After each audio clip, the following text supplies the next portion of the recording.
tumores inflamatorios, tumores de tipo el pólipo androcanal o la poliposis. El pólipo androcanal está en una sola fosa nasal y, como su nombre lo dice, sale del antro maxilar y se dirige a la coana.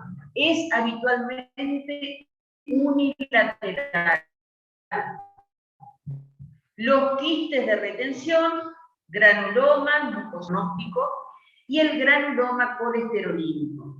Dentro de los tumores epiteliales, papiloma escamoso, papiloma schneideriano o el adenoma pleomorfo.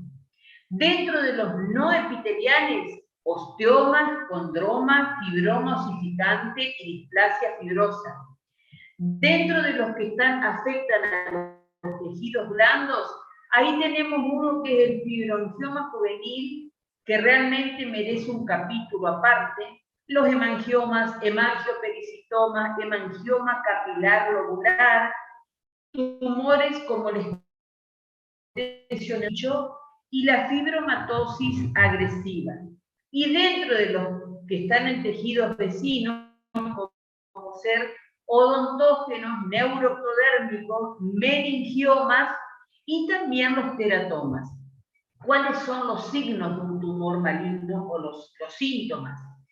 Tiene bloqueo de las fosas nasales y da una sensación de presión sobre la cara. Imagínense que están adentro de ese continente que son los senos paranasales y van a reventar, digamos. Esa es la sensación de presión.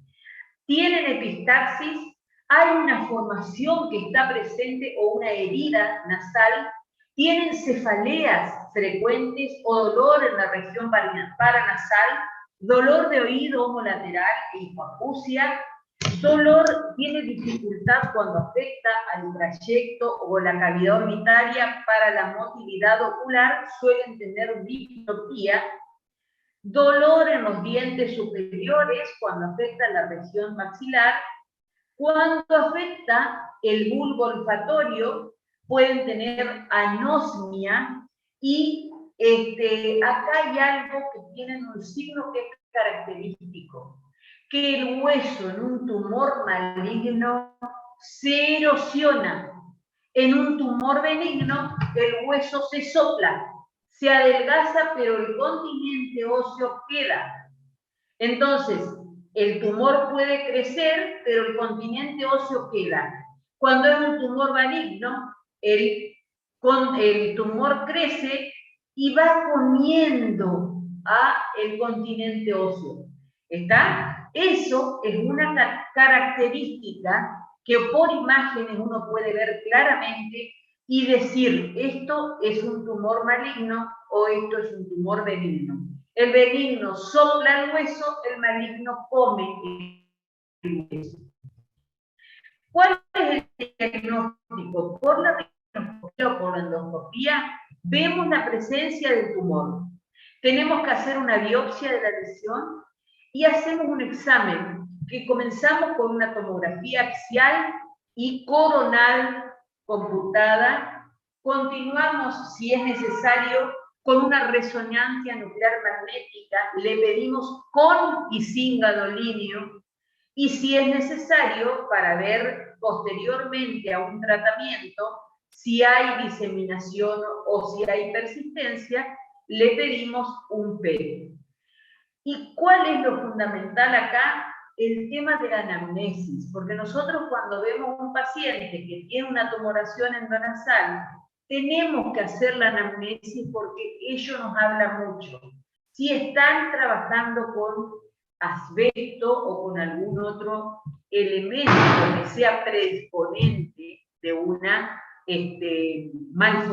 afección tumoral, si realmente, por ejemplo, los irritantes, el caucho, el hollín, todos esos son factores que predisponen a una patología oncológica. Acá volvemos a repetir lo que les dije, trabajan en aserraderos, donde se ocupa madera por la inhalación, fabricación de zapatos por la inhalación, el níquel, formaldehído, fibras textiles, lubricantes, y si tienen el antecedente de un papiloma invertido. ¿Cuáles son los estadios de un tumor maligno? El estadio 1, no hay destrucción ósea ni diseminación linfática regional. El estadio 2, hay destrucción ósea, pero de un seno, sin diseminación linfática en el área. El estadio 3, hay extensión no más de los huesos del seno, pero tiene un ganglio del mismo lado del cuello menor a 3 centímetros. Tiene extensión, pero hay dos cosas a considerar en el estadio 3. Cuando se extiende más allá del continente óseo, pero tiene un ganglio menor de 3 centímetros, o cuando hay extensión a los tejidos que rodean el tumor, pero no tiene ganglio. Es decir, esas dos condiciones conforman un estadio 3. Lo que sí siempre está es la erosión ósea. El estadio 4 también hay una erosión ósea, pero puede ser a tejidos vecinos o a otro seno paranasal, por ejemplo, del maxilar al frontal o más adentro hacia el etmoidal. Tiene ganglios linfáticos y puede ser que tengan a un ganglio linfático del mismo lado o a ambos lados. Cualquiera mide más de 3 centímetros para estar en un estadio 4. ¿Qué quiere decir? Que se ha diseminado a otras partes. Y cuando es recurrente, es una recaída luego de haber sido tratados los senos paranasales, que puede ser también de la región rinosinusal o también de otra parte del cuerpo que vaya y haga ahí su recurrencia. ¿Cuál es el tratamiento? Si nosotros lo tomamos en un estadio precoz, la resección tumoral, ya sea endoscópica o en conjunto con neurocirugía, si ya va hacia la base del cráneo, pero si nosotros sacamos en un estadio temprano, el tratamiento quirúrgico, si no tiene márgenes comprometidos ni adenopatías, puede ser totalmente curativo. Ahora, a veces necesitamos hacer radioterapia o acompañado de quimioterapia o hacer un tratamiento combinado. Acá les voy a mostrar algunos pacientes nuestros. Este paciente es un paciente que tenía un adenocarcinoma nasofacial. Se hizo la resección, la hicimos juntos con cirugía maxilofacial hace unos años, y posteriormente una resección, un tratamiento oncológico. Este paciente no tuvo ninguna recaída, es decir, el tratamiento fue efectivo. Fíjense cómo queda todas las partes de los bordes libres, pero se ha hecho una maxilectomía. Por eso ustedes ven acá que está más hundido que del otro lado. Este es otro pacientito que optó, realmente fue muy complicado, porque tenía un linfoma de línea media o granuloma medio facial, ustedes lo pueden encontrar, es un tumor muy agresivo que habitualmente cuando nosotros hablamos de un linfoma de línea media o de un granuloma medio facial, sabemos que está corriendo en peligro la vida del paciente. Porque la diseminación es muy rápida a los plexos del endocráneo y, como les dije, 99 a 100% de mortalidad. Es mayor en el sexo masculino y una cirugía realmente es muy comprometedora. Habitualmente tratamos de hacer un tratamiento por oncología, lo derivamos al paciente, pero la evolución es muy rápida. Acá tenemos otra paciente. Esta paciente tuvo un carcinoma epidermoide nasosinusal. ¿Qué es lo que tenemos que hacer? Temprana la resección tumoral sin dejar los bordes libres.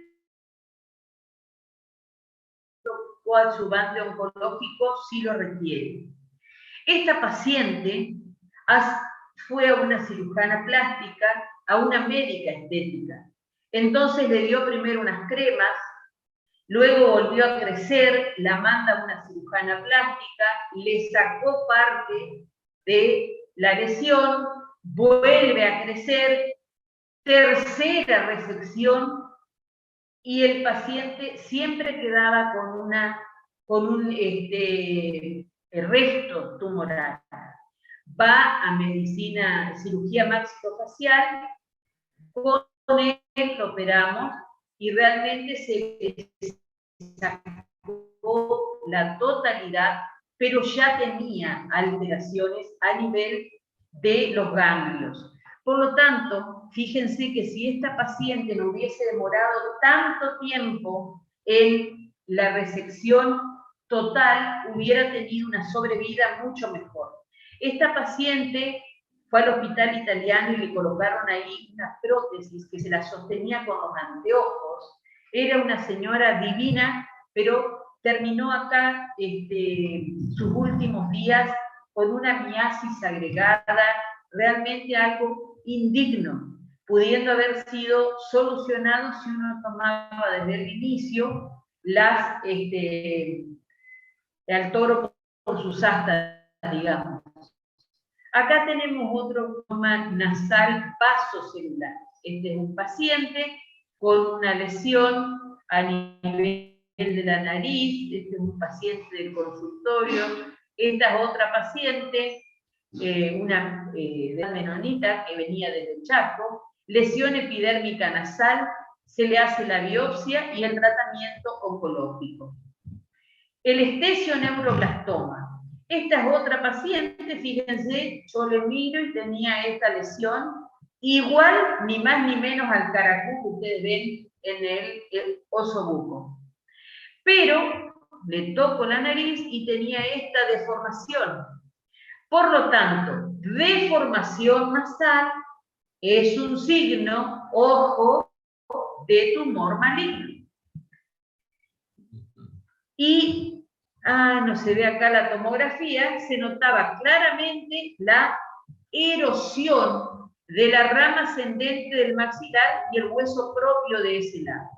Lo que se planteó es una biopsia y la paciente tenía anosmia, tenía obstrucción nasal, rinorrea, epistaxis, cefalea y opresión facial, como le dije, y la deformación facial.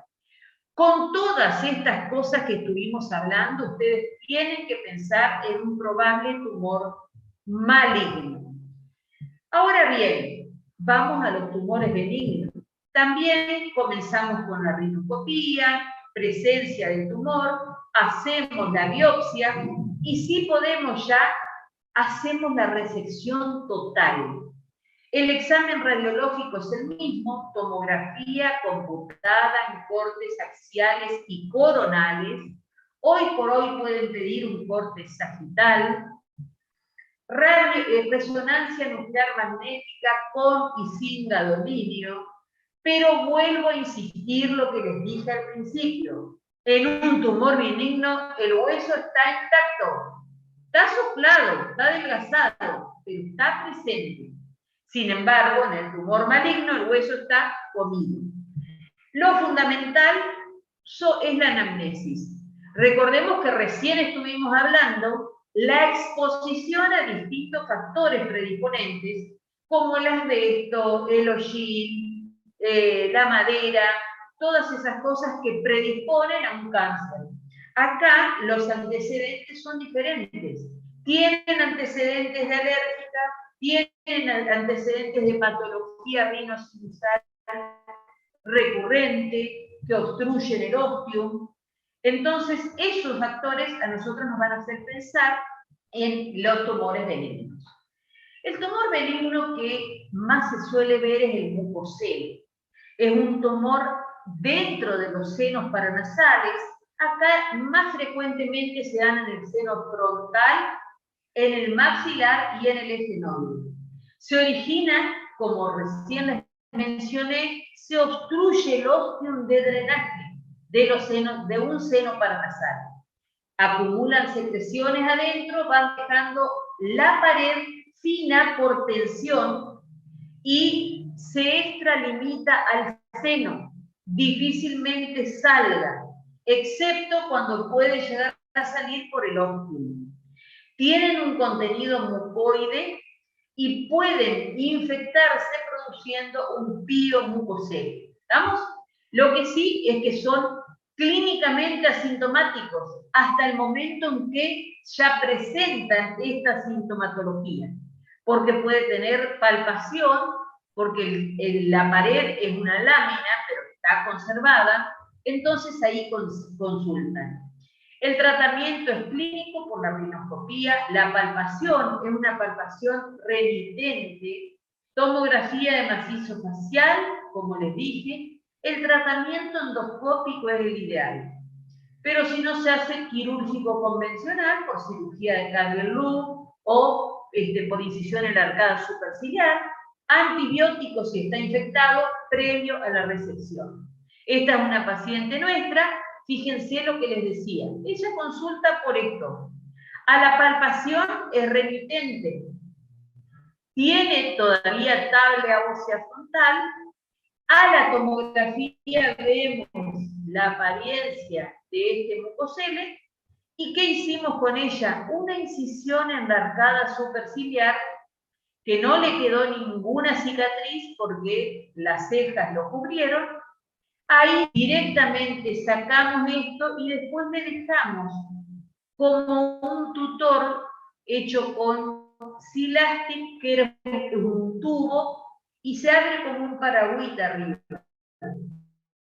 Que nosotros acá en el hospital no lo podíamos conseguir, cortamos un pedazo de sonda, le hicimos como un paraguas arriba, lo calentamos, entonces eso quedó dentro del seno frontal. Y este tubo salía por la nariz. Y de esa manera no permitimos que se cierre el ostium, eso lo dejamos un mes y después se lo saca por la nariz. La evolución fue muy buena. Acá ven ustedes, este es un mucocele frontal. Pero hoy decíamos que los mucoceles también son muy frecuentes los efenoidales, como esta. Esta es otra paciente con un mucocele efenoidal. Y ojo, porque a veces el mucocele efenoidal no da otra sintomatología que una cefalea. Y puede tener diplopía por compresión de los músculos rectos. Nosotros hace muchos años hemos presentado en un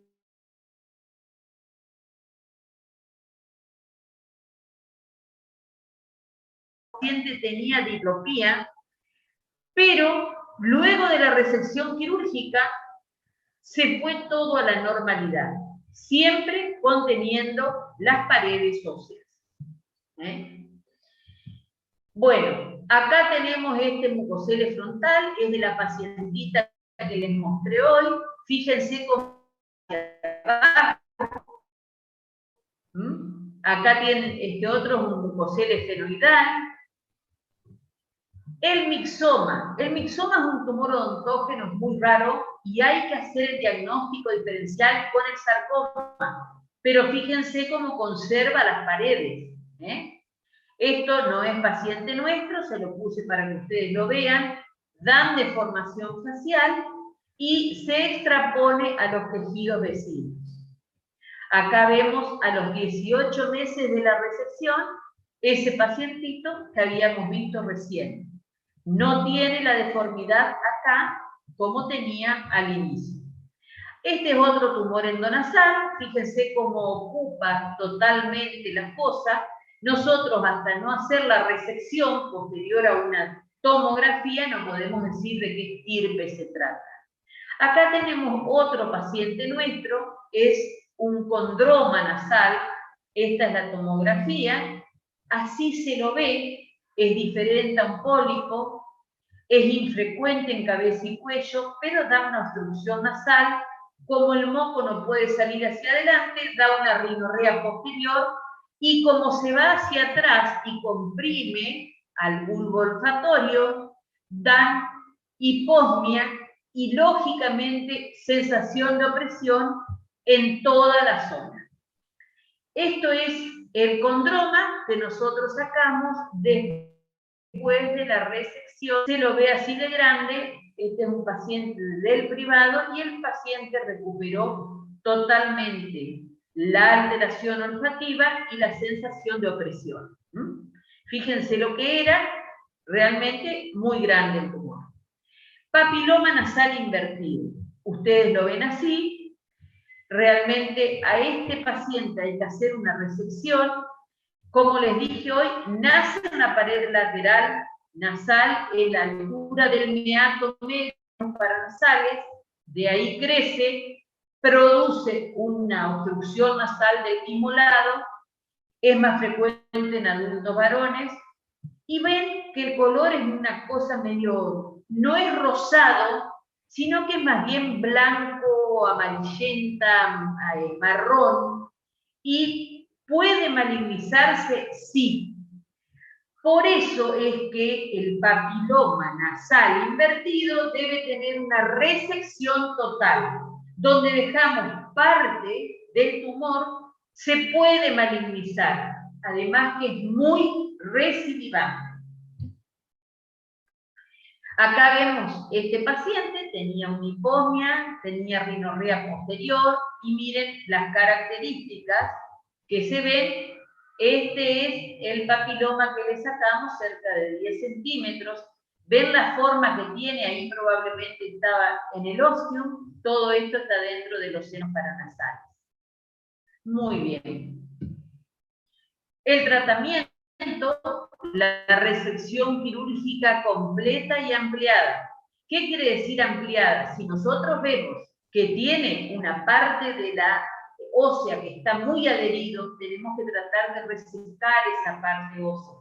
Raspar bien, que no quede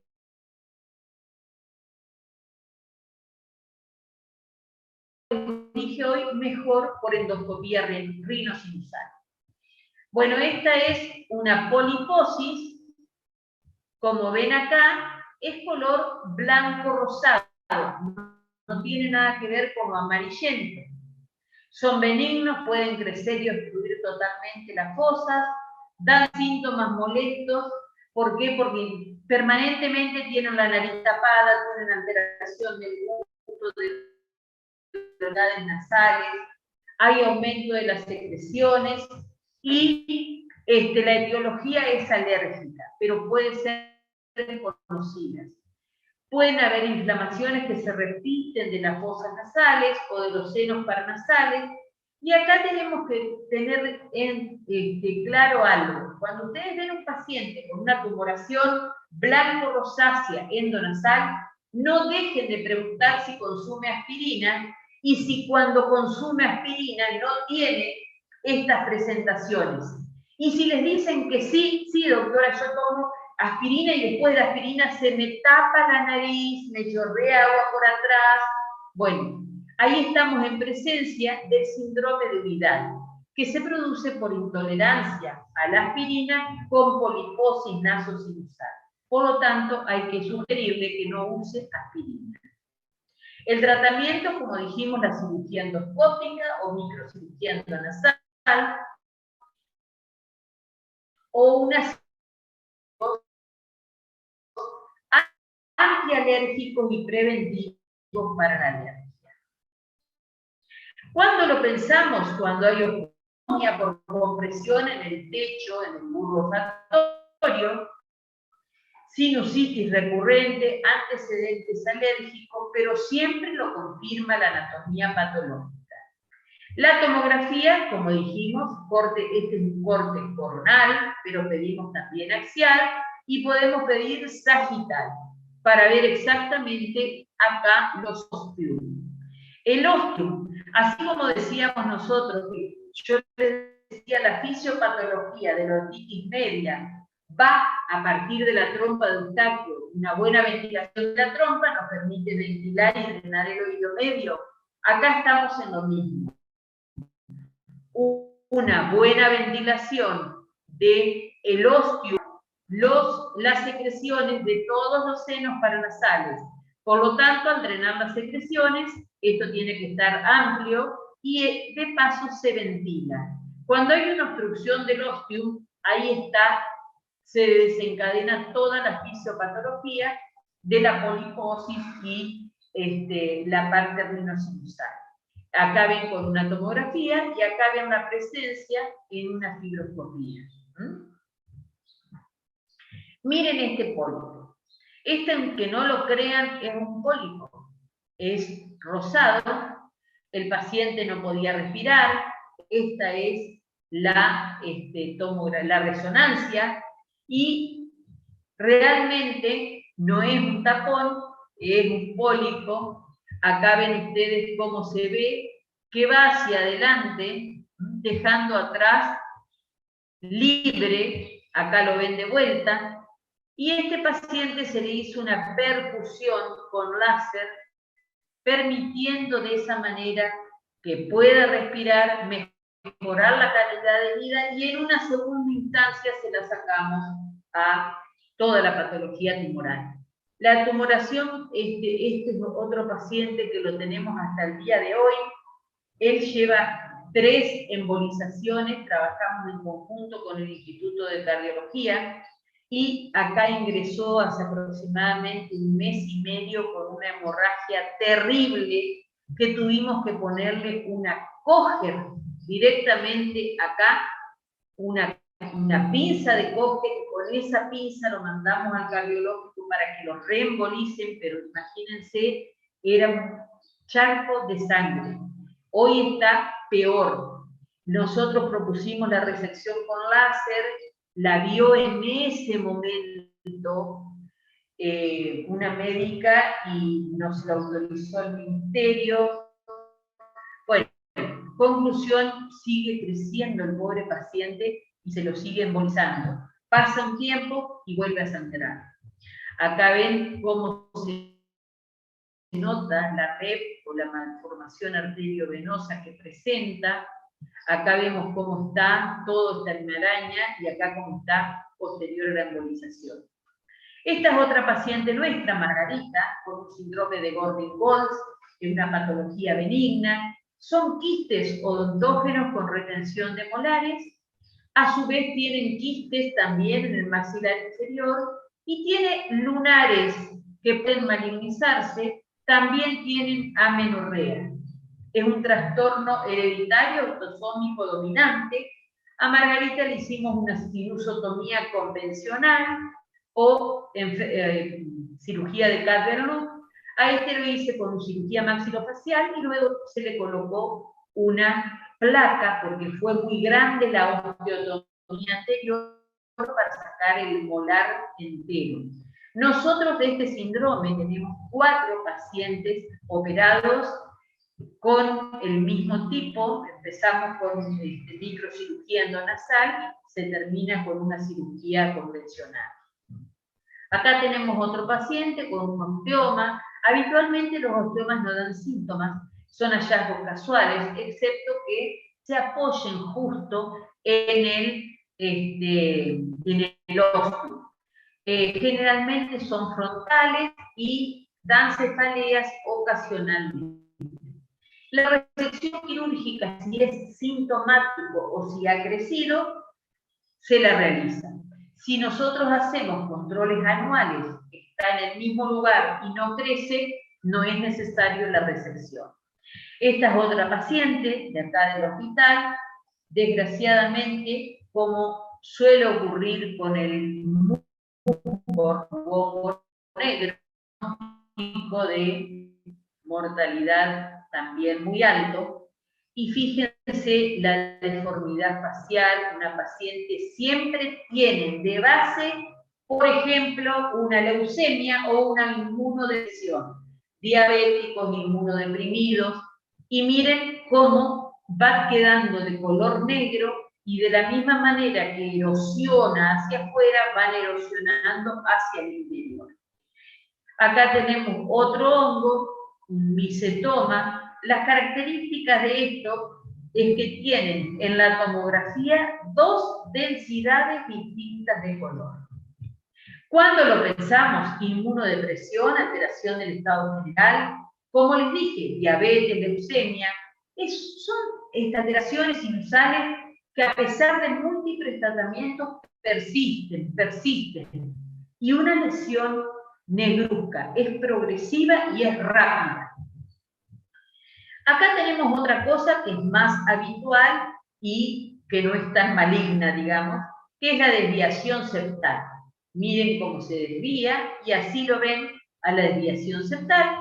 El paciente tiene habitualmente acompañado obstrucción nasal. Otra patología, el rinofima o una hipertrofia de los tejidos blandos. Atresia de Coanas, este es otro pacientito, fíjense que acá no se la veía con el endoscopio, estaba cerrada la coana y esto es posterior a la resección quirúrgica. Otro diagnóstico son las enfermedades específicas, como ustedes ven acá, estos son pacientes nuestros. Jenner tiene dextrocardia, claramente disquinesia ciliar, por lo tanto permanentemente tienen moco, test de sacarina positivo. Nosotros tenemos 2 pacientes con este síndrome. Bueno, la verdad es que muchas gracias por atender, chicos, pero siempre que ustedes se pongan una meta, van a lograr llegar a cumplir sus deseos. Ahora, rápidamente, les voy a volver a compartir pantalla, vamos a hablar, porque ya tienen que ir yendo a los prácticos, sobre rinitis. Bueno, este PowerPoint es de la doctora Andrea Cruz. Yo nada más que ayer comentando con ella algunas adecuaciones, pero está muy bueno y vamos a tratar de ser lo más rápido posible. Hablando de rinitis, es la inflamación de la mucosa nasal que se caracteriza por uno o más de estos síntomas: obstrucción nasal, rinorrea, estornudos y prurito nasal. Si nosotros clasificamos, pueden ser infecciosa, alérgica, inducida por drogas, hormonales, vasomotoras o de otras causas. Hay otra gran clasificación que es rinitis alérgica y rinitis no alérgica, donde ingresan todas las otras.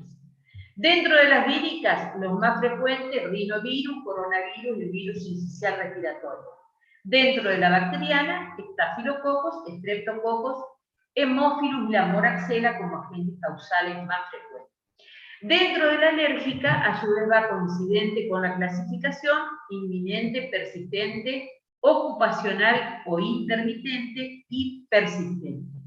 Las inducidas por drogas, la aspirina, como estuvimos hablando del síndrome de Widal, y por otros medicamentos.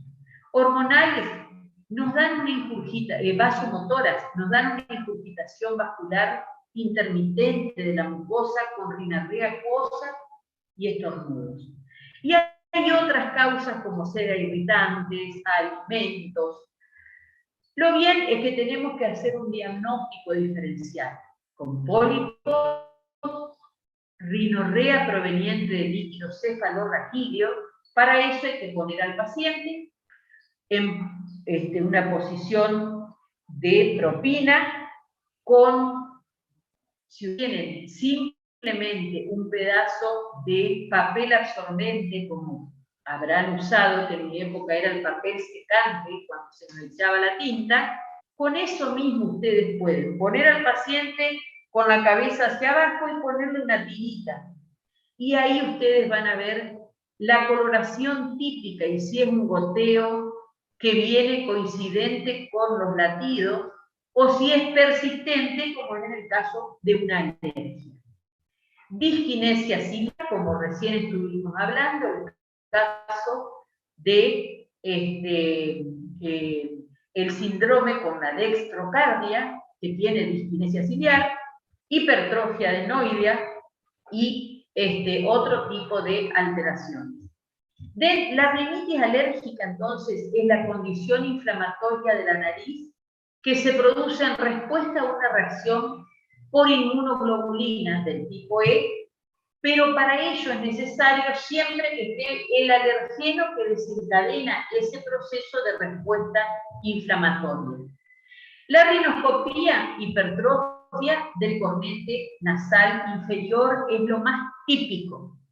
Y la característica que tiene una coloración hasta incluso mucho menos rosado que esto, más blanquecino rosado.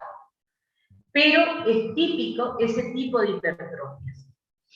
Acá tenemos otra hipertrofia, fíjense, con una secreción acuosa, obstrucción nasal, la tomografía hipertrofia de los cornetes, no hay compromiso más bien sinusal, no quiere decir que las rinitis alérgicas no tengan sinusitis, porque sí, después van a ver, habitualmente se acompañan, pero ven cómo se nota la hipertrofia de los cornetes, sobre todo el cornete inferior.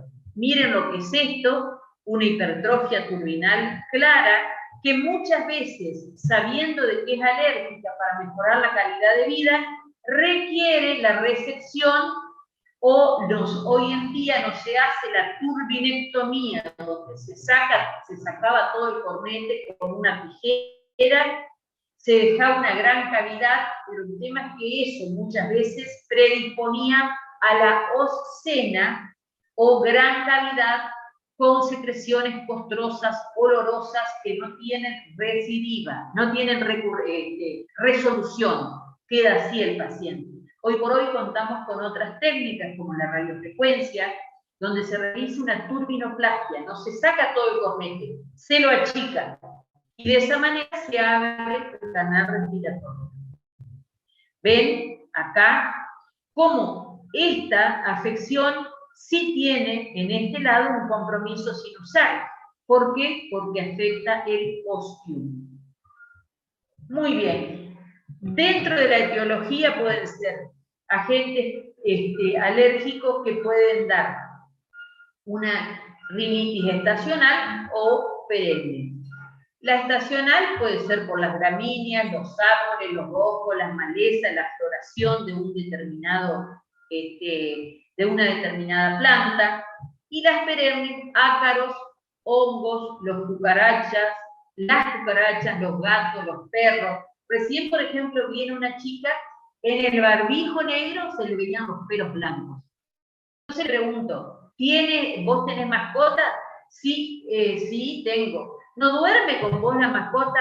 No solamente en los pies duerme el gato. De alguna manera le llega el gato hasta esta zona, por lo tanto está totalmente afectada por cornetes grandes y para eso se la trata.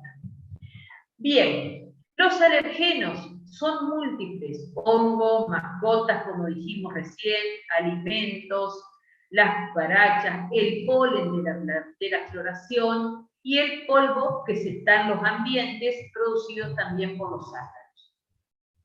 Bien, los mediadores inflamatorios, ya estamos en horario, la histamina principalmente, es la que nos produce los estornudos, la rinorrea, el prurito, pero también hay otros que afectan, factores de quimiotaxis que afectan para que reaccione el eosinófilo y desencadene el proceso inflamatorio.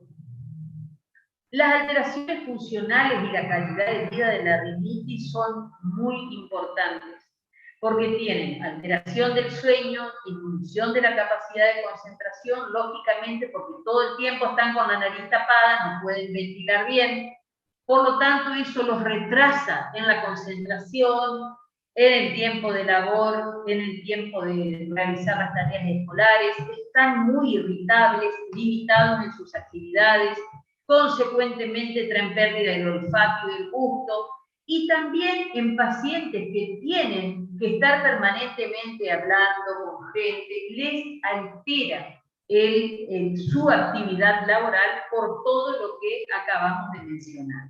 La rinitis se acompaña de otros síntomas como ser oculares, como sería acá una gran congestión, síntomas óticos y, como dijimos, afección de los senos paranasales. Bueno, las condiciones afectadas por el asma, fíjense realmente la parte de las alergias rinosinusales son los que se llevan la mayor parte. Después las neumonías, luego las alteraciones sinusales, las alergias atópicas, también tiene que ver por las cuestiones hormonales con los ciclos menstruales. Las enfermedades, como dijimos, asma, conjuntivitis, rinosinusitis y poliposis nasal. Volvemos a eso, asma, sinusitis, otitis media exudativa y poliposis nasal.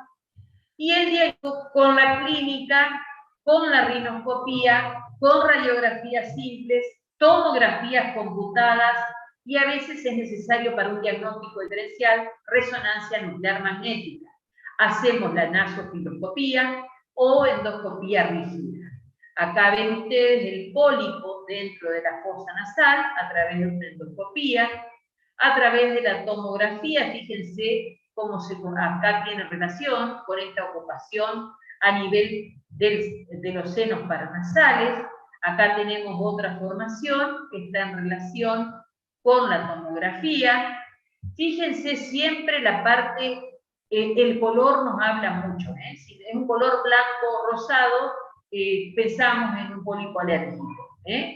Hoy habíamos hablado de otra coloración, el tema de un papiloma, que era blanco negruzco o amarronado, y en las vasomotoras a veces hay episodios que están muy congestivos y otros episodios que están pálidos. Bien, acá tenemos más imágenes, fíjense acá cómo aparecen estos contenidos polipoideos. Realmente es fácil la exploración nasal. Con una rinoscopía, levantando la punta nasal, ustedes pueden llegar a ver asomar ya la parte de los pólipos. Acá se ve cómo está ocupada la fosa nasal y la fascie del paciente es una fascie típica. El diagnóstico por endoscopía, también pueden ver los pólipos. Y la clasificación, como les dije, puede ser según la duración, intermitente o persistente, según la gravedad, leve, moderada o grave. Eso ustedes lo van a ir viendo después. El tratamiento, la moderada, severa, intermitente, persistente, o ya sean moderados, leve, moderado, severa, con corticoides intranasales. O damos antihistamínicos por vía oral, que tratemos que no sean sedativos en todas las rinitis de todos los casos. A su vez, con corticoides, con aerosoles nasales tipo oximetazolina, que no son con corticoides, sino que son con descongestivos, por eso no hay que darlo más de 10 días. Evitar los alergenos y los irritantes en todas, y tratar con inmunoterapia cuando son persistentes, leves, o cuando son leves, moderadas y severas de manera intermitente. Bien, ¿qué pasó acá? El tratamiento ya dijimos. Las otras formas, vasomotora o atrófica, que como dijimos es una ingurgitación vascular intermitente de la mucosa. La rinitis medicamentosa es otro tipo. La rinitis del anciano es otro tipo, que ustedes habitualmente les van a decir, sí, porque yo cuando como me chorrea la nariz. Desgraciadamente es así, es una rinorrea acuosa profusa, y es típica de la rinitis colinérgica del anciano. ¿Se pueden dar corticoides tópicos? Sí, pero no lo van a tener toda la vida con los corticoides tópicos, o también se les da bromuro de hidratón. La rinitis vasomotora, aunque ustedes no crean, el tamaño de los cornetes cuando están ingurgitados es muy grande, como se los ve acá, muy grandes los cornetes, y el tratamiento igual, antihistamínicos orales, tópicos nasales descongestivos, hipertropio corticoides tópicos. Resumiendo, estos son todos los síntomas de la rinitis que ustedes pueden encontrar. La diferencia entre la rinitis alérgica y la no alérgica es que habitualmente siempre está congestionada la nariz. En la alérgica tienen un goteo por nariz y habitualmente molestias de la garganta en grandes rasgos. Bueno, chicos, muchísimas gracias y ustedes tienen que ir afrontándose para continuar con sus prácticos, pero si alguno tiene alguna pregunta, yo se las puedo contestar en 3 minutos y acá me están dando libretas universitarias, esto es el teórico, acuérdense, por lo tanto no se registra asistencia acá. Si no